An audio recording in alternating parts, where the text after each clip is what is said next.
আজকে পড়াবো sell injury. তাহলে জানতে হবে সেল ইনজুরি ডেফিনিশন,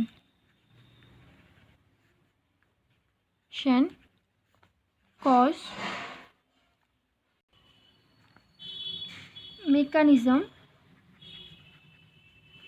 টাইপস এবং টাইপসগুলোর ডেসক্রিপশন। তাহলে প্রথমে জানতে হবে ডেফিনিশন মানে সেল ইনজুরিটা কী।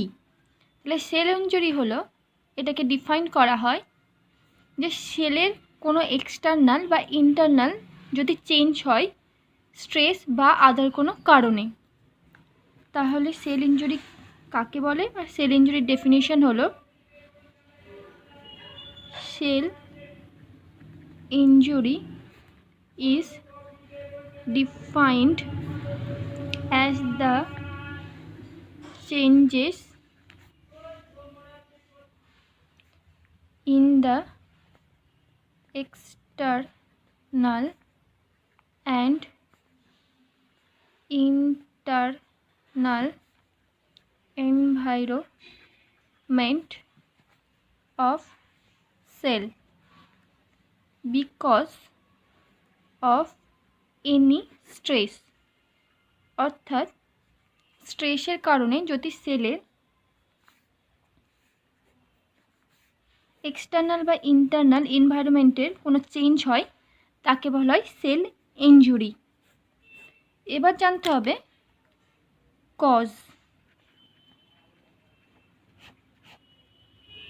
কজ মানে কি কারণে, কোন কোন কারণগুলির জন্য সেল ইনজুরি হয়ে থাকে। যদি এই কারণগুলোকে নিউমোনিক ম্যানারে সাজানো হয় বা নিউমোনিক ম্যানার থেকে যদি পেয়ে থাকি, তাহলে কি কি হবে। Cause of injury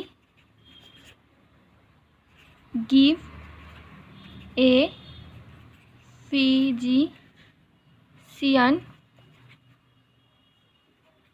necessary information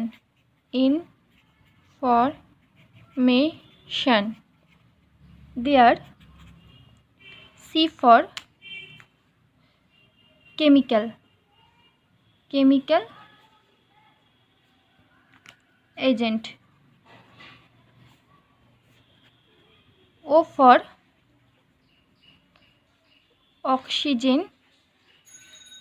deprivation অর্থাৎ hypoxia, I for infectious agent, G for genetic factor, A for aging, P for physical agent, N for nutritional imbalance, I for immunological reaction। অর্থাৎ cause of injury give a physician necessary information, C for chemical agent, O for oxygen deprivation, I for infectious agent, G for genetic factor, A for aging, P for physical agent, N for nutritional imbalance, I for immunological reaction। এই সব কারণগুলির জন্য sell injury হয়ে থাকে। এবার এগুলো ডিটেলসে পড়ব। 1 নম্বর কেমিক্যাল এজেন্ট। তাহলে কেমিক্যাল এজেন্টগুলো কি কি তা জানতে হবে। কেমিক্যাল এজেন্টগুলো কি কি? Heavy metals and poisons. Heavy metals পয়জনগুলো কি কি? যেমন আর্সেনিক অ্যান্ড মার্কিউরিক সল্ট। তারপরে আর কি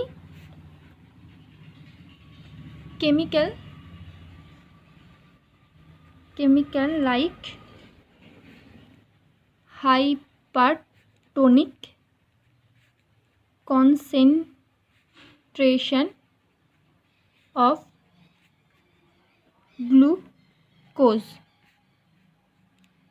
or salt and strong acid and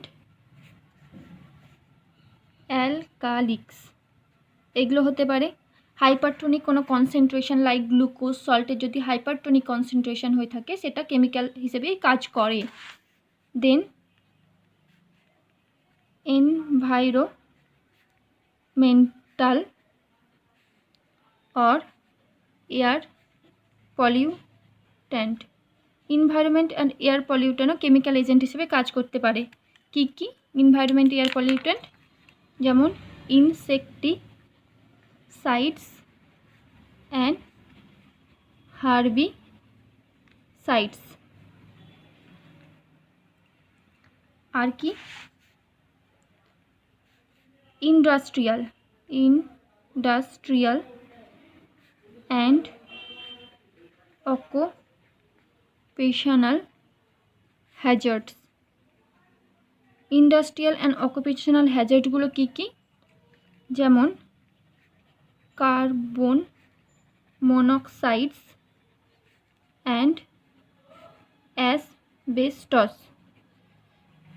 আর আরও কী কী? Other chemical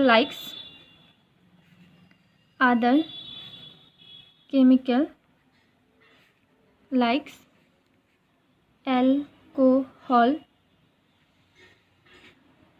cigarette etc. তাহলে কেমিক্যালগুলো কী কী? কেমিক্যাল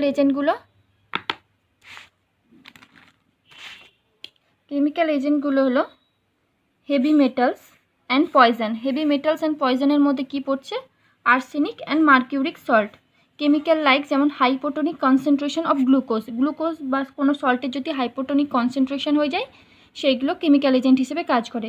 এছাড়া এনভায়রনমেন্ট অ্যান্ড এয়ার পলিউট্যান্ট যেমন insecticide and herbicide. Industrials and occupational hazards যেমন হলো carbon monoxide and asbestos and others chemicals like alcohol and cigarette.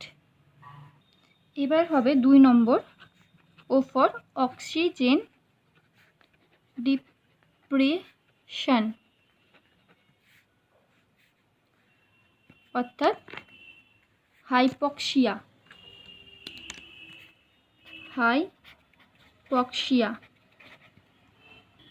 এই হাইপক্সিয়া হলো most common cause of cell injury. এই হাইপক্সিয়া আবার 4 types হয়। They are 4 types. এবার এই হাইপক্সিয়াকে ডিটেলসে জানবো। 4 প্রকার হাইপক্সিয়া কিভাবে হয় এবং তারা কিভাবে গ্যাস এক্সচেঞ্জে বাধা সৃষ্টি করে এবং সেল ইনজুরি হয়। এখানে দেখব normal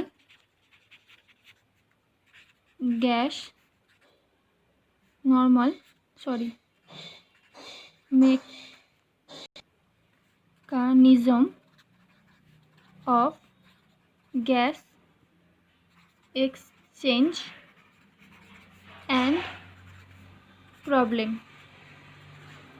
of hypoxia।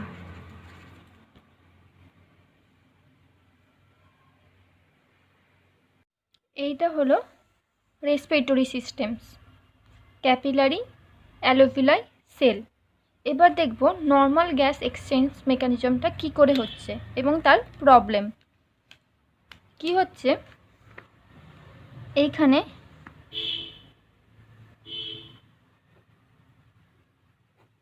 Gas breathe নিচ্ছে, তার ফলে O2 ঢুকে যাচ্ছে এবং সেই O2 যখন অ্যালভিওলায় আসছে তখন গ্যাস এক্সচেঞ্জ হচ্ছে।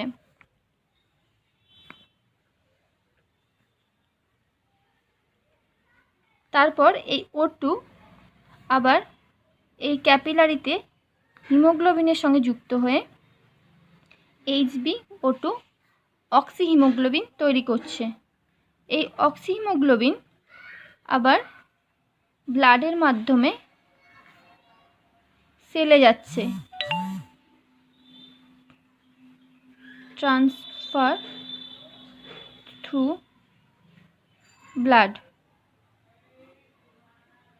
ব্লাডের মাধ্যমে সেলে যাচ্ছে। সেলে গিয়ে এই অক্সিজেন বিভিন্ন কাজে লাগছে। এবার জানতে হবে কোথায় কোন প্রবলেমের ফলে 4 প্রকার হাইপক্সিয়া হচ্ছে। ফার্স্ট, যদি ব্রিদের সময় এই অক্সিজেনই কম থাকে পরিবেশে, তাহলে অক্সিজেন কম পরিমাণে নিবে, তাহলে এই নর্মাল গ্যাস এক্সচেঞ্জ ব্যাহত হবে। তাহলে প্রথম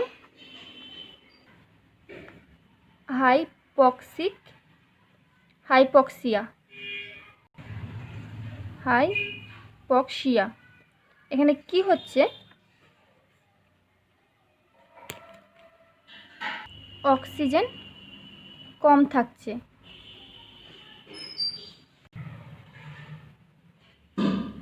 নেক্সট হলো অ্যানেমিক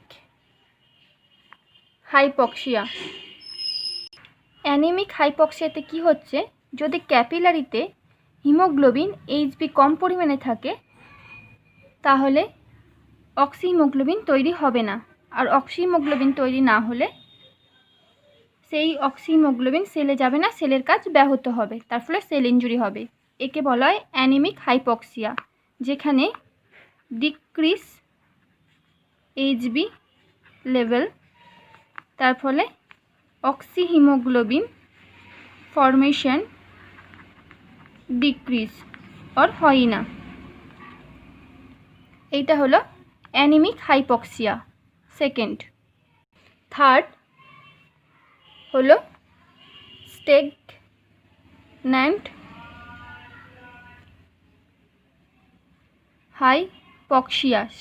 হাইপক্সিয়াতে কি হচ্ছে, যদি এই অক্সিহিমোগ্লোবিন ব্লাড ফ্লোটা যদি সেলে কম হয়, তাহলে সেলে যদি এই অক্সিহিমোগ্লোবিন ব্লাড কম যায়, সেলের কাজ ব্যাহত হবে, সেল ইনজুরি হবে।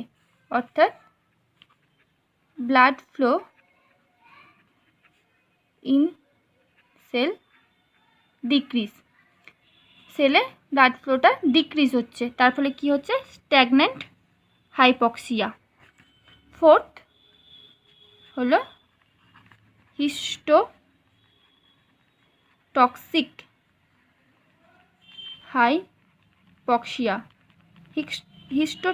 হাইপক্সিয়াতে কি হচ্ছে, সেল এই অক্সিহিমোগ্লোবিন বা অক্সিজেনেটেড ব্লাডকে ইউজ করতে পারছে না। Cell can't use the oxygenated blood, তখন তাকে বলা হয় হিস্টোটক্সিক হাইপক্সিয়া। এই হলো 4 ধরনের হাইপক্সিয়া এবং এই হাইপক্সিয়াগুলো কিভাবে সেল ইনজুরি করছে তা বললাম। এবার এই হাইপক্সিয়াকে যদি নিউমোনিকে সাজানো হয়, যদি আমরা নিউমোনিক হিসেবে পড়ি, তাহলে কি হবে, HASH, HASH, H for hypoxia. Example হলো high altitude. Second, A for anemic hypoxia. Example, anemia, যে কোনো ধরনের anemia. Then S for stagnant hypoxia. Stagnant hypoxia বা দু ধরনের, যদি আর্টারিতে হয় তাকে বলা হয় ইসচেমিয়া। ইসচেমিয়া একটা most important cause of cell injury. আর যদি ভেনে হয় তাহলে তাকে বলা হয় congestion. Then H for histotoxic hypoxia. Histotoxic hypoxia example হলো সাইনাইড পয়জনিং। এই সাইনাইড পয়জনিংয়ে কি হচ্ছে, সাইনাইড পয়জনিং কি করছে, ইনহিবিট করছে সাইটোক্রোম সি অক্সিডেজ। তার ফলে কেন, due to this electron transport chain inhibition. যেহেতু ইলেকট্রন ট্রান্সপোর্ট চেইন ইনহিবিশন হচ্ছে, তাই সাইটোক্রোম সি অক্সিডেজটাও ইনহিবিট হচ্ছে। তার ফলে কি হচ্ছে, ইনহিবিট হচ্ছে সেলুলার রেসপন্স। সেলুলার রেসপন্স যেহেতু ইনহিবিট হচ্ছে, অর্থাৎ সেল ঠিকঠাক রেসপন্স করতে পারছে না, তার ফলে কি হচ্ছে, cell can't take oxygenated blood. তারপরে কি হচ্ছে, হিস্টোটক্সিক হাইপক্সিয়া। হিস্টোটক্সিক হাইপক্সিয়া, তার ফলে হচ্ছে হিস্টোটক্সিক হাইপক্সিয়া। দেন 3 নম্বর হচ্ছে I for ইনফেকশিয়াস এজেন্ট। এবার এই ইনফেকশিয়াস এজেন্টগুলোর কারণে সেল ইনজুরি হতে পারে। কি কি infectious agent, pathogen like virus, bacteria, parasites, fungi and primes. এগুলো কি করছে, সেলকে ইনফেকশিয়াস করে সেল ইনজুরি ঘটাচ্ছে। Next 4 number G for genetic factor. Genetic factor like congenital problem. Example, inborn error of metabolism, other chromosomal abnormalities like Down syndrome. আমি একটা দিয়ে বুঝিয়ে দিচ্ছি। যদি ইনবর্ন এরর অফ মেটাবলিজম হয় তাহলে কি হবে, কি করে সেল ইনজুরি হচ্ছে। এই ডিজিজ হলে ফুডকে ভেঙে ফুড থেকে যে আমরা এনার্জি পাই, সেই এনার্জি পাওয়ার জন্য একটা প্রোটিনের ব্রেকডাউন হয়। এই স্পেসিফিক ডিজিজে এই প্রোটিনটাই ডিফেক্ট থাকে, তাই ফুড থেকে আমরা এনার্জি পাই না। আর যদি আমরা এনার্জি না পাই, সেল তা কাজে লাগাতে পারবে না, ফলে সেল ইনজুরি হবে। নেক্সট 5 নম্বর এ ফর এজিং।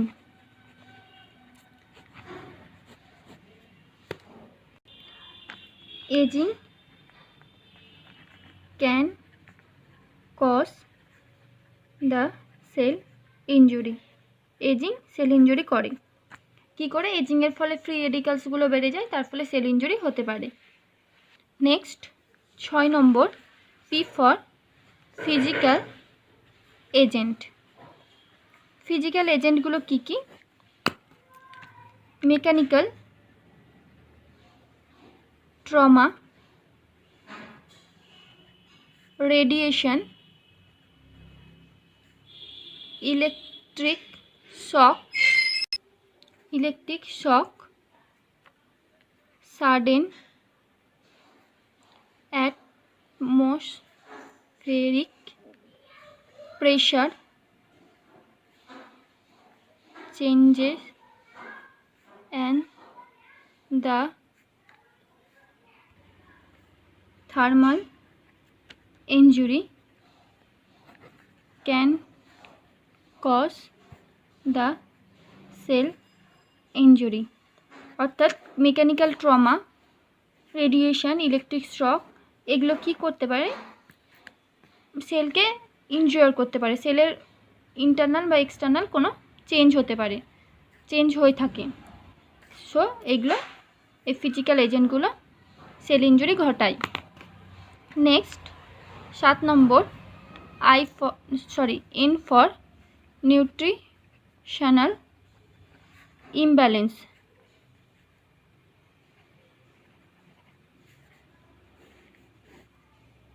নিউট্রিশনাল ইমব্যালেন্সটা কি? যদি নিউট্রিশনাল ডেফিসিয়েন্সি হয় or নিউট্রিশনাল এক্সেস হয়, তাকে বলা হয় নিউট্রিশনাল ডেফিসিয়েন্সি।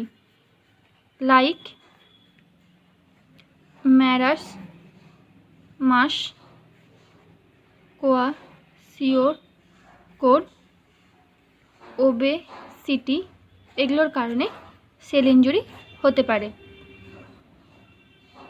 নেক্সট হলো আই ফর